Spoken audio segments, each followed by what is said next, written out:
Toffee Blues, your source for all things Everton. I am Connor Williams, back with another one of our end of season player reviews, and today it is none other than Dele Alli.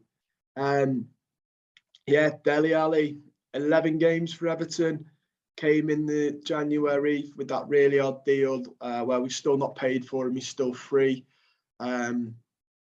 He's still a free transfer as of yet because he's not made the games where we have to start paying for him. Bit of an up and down, isn't it, for Dele? I think we all wanted to see a little bit more from him. In terms of playing, I think we wanted to see more of him, a little bit more of him playing. I don't think we have. Maybe we haven't seen the best of Dele Alli yet. He's just, I don't know, guys. He obviously came on against Crystal Palace in that game, changed the game.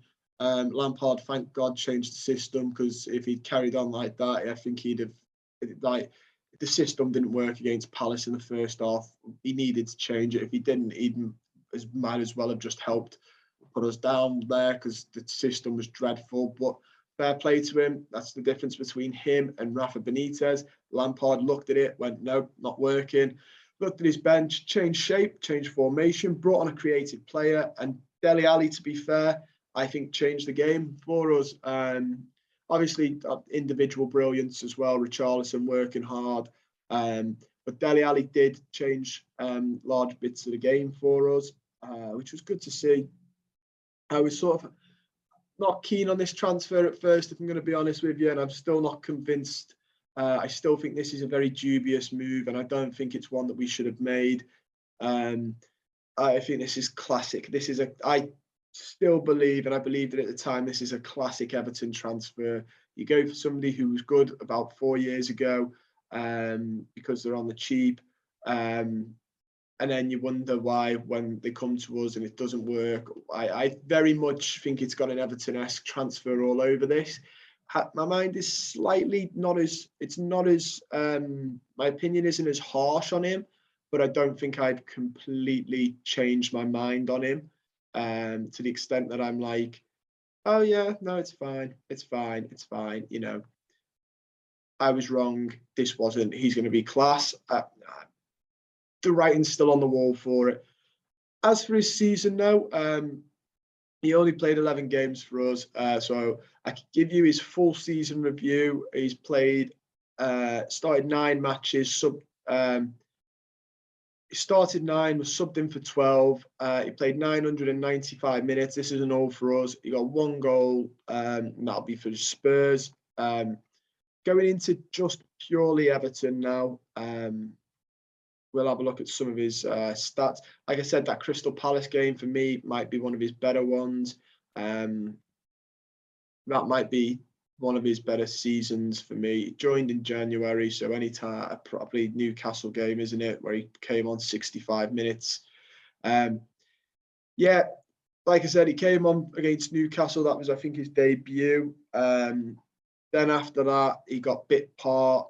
That was the longest. He played 65 minutes, and the next time he got a significant amount was Arsenal. He got 67. Palace, he got 45. Then in between them, it was lucky if he got half an hour at football time. So maybe that's the other thing. Maybe I'm being, that's why I'm saying I'm not holding out completely on him, my opinion being that harsh, because I still think we've not seen enough of him to fully make my mind up. I want him to succeed. I want everyone that Everton signs to succeed, to be honest. But I do hope he succeeds, and I hope this is as good of a move for him as it is for us, because I think he needs a bit of a rejuvenation in his career, and I think we could be the club to offer him that. Obviously, these will be split with his Spurs stats, because you can't go from halfway, or from what I can see, you can't go from halfway through the year. In the Premier League, he had 0.09 goals per 90. In the percentile, that is below average for midfielders. Kevin De Bruyne well up the top. It's only 0.1% below. 0 assists per 90, which is the lowest of the low, right down there at the bottom. His XG was 0.14 for a midfielder. Compared to the rest of the Premier League, it's just above average. Ilkay Gundogan is absolutely dominating that with 0.42. So that sort of gives you that. Penalty kicks made, 0.9. He scored a penalty, which is why that's so high. His XG is okay. Donny van der Beek isn't far behind him. Obviously, that penalty goal, though, will bring his XG up massively because the XG for a penalty is quite high. I think it might be 0.9. His passes completed. This is the better one for midfielders. 25 passes completed per 90. Below the average, not the lowest midfielder. Joe Willock is the lowest. Rodri is the highest. Pass completion is 76%. Again, Mohamed El-Neni actually has the highest. He has just below average, and Matthias Norman for Norwich has the lowest. His expected assists is 0.10. That's just bang on with the average. What you can see from this is his passing type. He's good at dead ball situations. A little bit adventurous with what he tries. Interestingly enough, Dele Alli, for me, is an attacking midfielder. He's a 10. His defensive stats, 3 tackles per 90, which puts him above the average, not as high as Bruno Guimaraes, who's top for the league. But that puts him well above average, especially tackles in the defensive third. Pressures, he's very, very high, 30 pressures per 90, the highest in the Premier League, that is. Successful pressures, 8 a game. Again, one of the highest in the league, way above average. Passes blocked, he does really well. Blocks, he's highest in the league. Passes blocked, highest in the league. Interceptions, 2.44 per 90, which is, again, above average, a really impressive amount for Dele Alli. These are all defensive, and we're talking about an attacking player. It's quite impressive.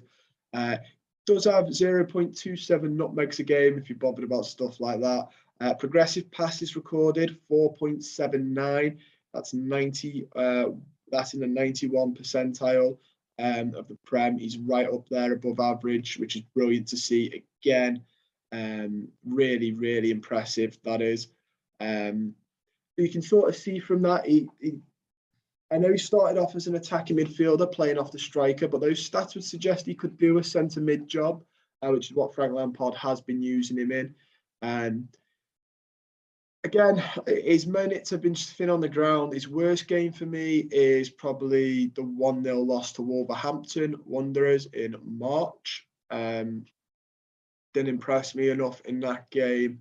If I'm going to be completely honest, he came off the bench, got about half an hour, I'd say, 31 minutes played. He did okay, but he didn't do much in it to convince me.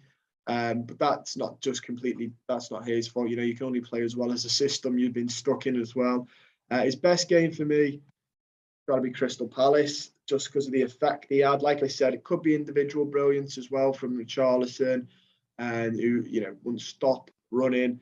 But Dele Alli for me came on. I don't know if it's because he helped change the shape, because Damari Gray came on and got an assist. I don't know if it's because Dele Alli allowed the shape change. But he had 68% pass accuracy, created 1 chance, 35 touches, 50% of his long balls were accurate, half of his ground duels. Again, could just be that he helped change the shape, and the shape's what needed to be changed more than Dele Alli coming on and having an effect. But if you know stats in modern day football, stats aren't the complete story. They obviously help massively. I quite like them because they do help massively. But you need the eye test as well. They need to work coexistently. Stats are good because you can't look eye test every single player in the world, can you? You know, if you're a scout and that. But eye testing, I was impressed with Dele Alli against Crystal Palace. So he definitely passed the eye test. Yeah, I'm hoping next season under Frank Lampard, we might see a different Dele Alli, slightly better Dele Alli. I think he's I'm not too sure what the 3/5 back obsession is for Lampard. I know that's what he played at Derby. I don't think we're ready for that.